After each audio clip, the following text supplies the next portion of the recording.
Yeah. Yeah, man.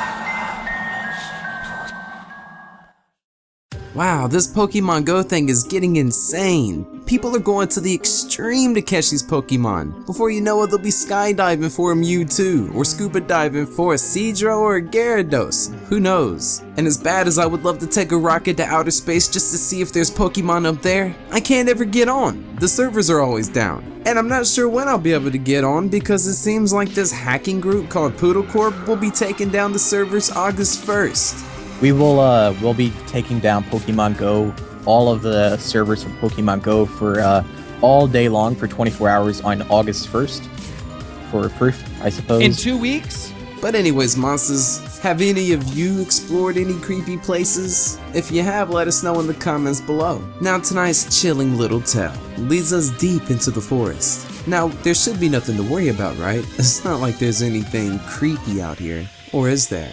Well, I guess we'll find out. So monsters, if you have any leftover Pokemon balls, be sure to get those out and let the story begin. I should have never played Pokemon Go by Loner with a Boner.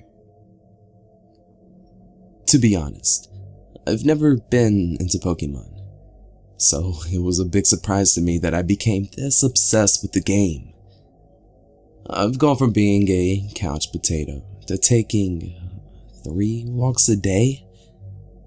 I don't know what it is about this game. Is it the random smiles I get from the people when they see me play it? Or is it the sense of belonging to a greater community? Oh well, I don't know the answers to these questions, but one thing is for sure. I ought to have stayed on the couch. My house is in a small village far away from the hullabaloo of the city. Nothing around for miles except for cottages and the forest and streams. It is a really beautiful place. So I don't get much Pokemon spawns around me. When my phone showed a Charizard near me, you can bet your ass that I slipped into my shoes and I was out the door as fast as possible. I started wandering around in the forest. Before long, I was deep in the forest and my reception had started to fade. Just as I was about to turn around to head back home, the footstep indicator showed that I was almost on top of the Charizard. I moved deeper into the forest to get him. At this point, the trees were beginning to get a bit dense and creating an eerie vibe around me. But I was so close to this Charizard that I figured I'd just catch him and run all the way back to my house. Then, I heard it. Footsteps. I thought that this was a fellow Pokemon Go player looking for the same Charizard. I knew I had to get the Pokemon before him. I figured I had the better shot of catching it if the other guy didn't know that I was looking for it. So, I crept through the bushes and tried to figure out where he was. Fuck! I cursed as I cut myself in the branches. I peered through the tree line. The slight distraction made me lose track of him. I turned around, jumped up, and almost screamed when I saw this girl standing right behind me. Sorry, I didn't mean to scare you, she said. She was wearing black spandex pants and a black tank top and trainers. Her dark hair was up in a bun and sweat glistened on her forehead. I was about to run past you, but it looked like you might be in trouble, she said. Are you okay? Yeah, I'm fine, I said. I'm just looking for a Pokemon and it looks like it might be over there. I gestured towards the bending path up ahead. Oh, I was looking for it myself. It is a Charizard, isn't it? Is it okay if I tag along? It is kinda scary this deep in the forest, she replied. Sure, I guess. I replied, mesmerized. She was a gorgeous woman. I would be mad not to accompany her. It isn't there," she said, pointing northeast. "And I presume it isn't there either," pointing at the way which I just walked through. "Yeah, you're right," I agreed. "So why don't you lead the way?" she said, in a very even tone. We started walking and I started feeling some sort of uneasiness, as if something dire is about to happen.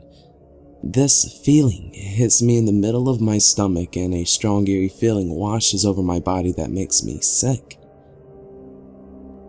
Yeah, this forest was making me aghast. I looked up to the sky, but we were so deep into the forest that it was completely obstructed by the trees. And I glanced at the girl following me, and she immediately met my eyes and nodded reassuringly to encourage me to keep walking. I kept walking. But with each step that I was taking, the sense of doom kept on increasing. I finally had enough. I stopped. "Did you find it?" she asked. "Nah," I said. "I don't think I can keep going. It's getting late." She looked at me with a cold stare. She remained standing where she was, blocking my path. I tried once more. "Well, thanks for walking with me. I hope we meet again sometime. I tend to come here a lot." I lied. She did not budge. And all of a sudden, she smiled at me. "We should get some water from the stream before you go back. It's just right up there. It'll just take a minute to go there," she said. Her smile terrified me. How do I put this? It wasn't exactly human. It resembled something close to a mannequin. I was freaking out. She showed no signs of moving. And I'm not sure what was keeping me from just running past her. I too just could not move. That's alright. I really have to be getting back home. My friends will be waiting for me," I told her, my voice cracking. I was beginning to panic. She did not respond. She stared at me with those cold eyes, while her smile slowly deflated on her face. "Can you please just let me go?" I asked. She didn't acknowledge me. Her face was turning paler by the second, and her teeth, the teeth which were perfectly alright when she smiled earlier, were not human now. They were now sharp and long. Her dark hair was as dark as charcoal. Her skin became flawless, resembling marble. Her eyes turned blood red, shining with an aged intelligence, as though she had seen every large atrocity and each feeble passing.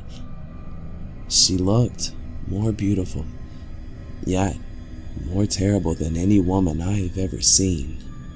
"Stay," she said in a cold, seductive but cruel voice. Everything about her body screamed predator, but the sexual attraction was overwhelming. I was beginning to fall into her spell, but a vibrating phone snapped me out of her enchantment. I found the Charizard. And that was it. Now or never, I thought, and I broke into a run and threw myself past her, scraping my arms on the tree branches. I did not turn back. I just ran as fast as I could, all the while resisting the urge to just turn around and look. I had this feeling that her eyes were on me as I ran. You know the one. That leering presence of some sort of entity that makes the hair on the back of your neck stand up tall, that makes your body break out into a cold sweat. I ran and ran for what seemed like an eternity. I didn't dare look back until I reached the edge of the forest. Immediately after I realized that she wasn't chasing me, I dribbled vomit all over my shirt and shorts. I fell to the ground, gasping for air and hacking. My eyes were a mess of tears. My heart was beating so fast that I thought I could have been having a heart attack. After catching my breath, I laughed, like an escaped prisoner. I got my phone and dragged myself to the house where I am now, vowing to never play Pokemon Go again. I am uninstalling this game. I am sure I will be haunted by those eyes, those crimson and cold eyes, for a long time. Now call me superstitious, but right now, I am planting garlic all around my house and hanging crosses all around the rooms, because after some reading, I am pretty sure that that woman I encountered was a vampire.